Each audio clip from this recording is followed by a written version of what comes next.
How to change background color in KineMaster. In this video, I'll be showing you super simple way to change the background of any images in KineMaster. First of all, add the image of which you want to change the background color, as I have already added it. Now click on the image on the timeline like this. Several options will pop up in the right hand panel. Scroll down and you can see background right here. Tap on it. Now tap on this color first menu. From here you can choose any colors you want. Let me choose this one. You can adjust it like this as well.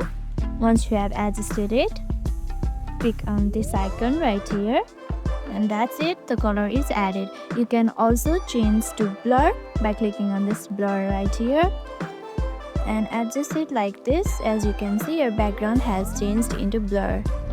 Super simple like this.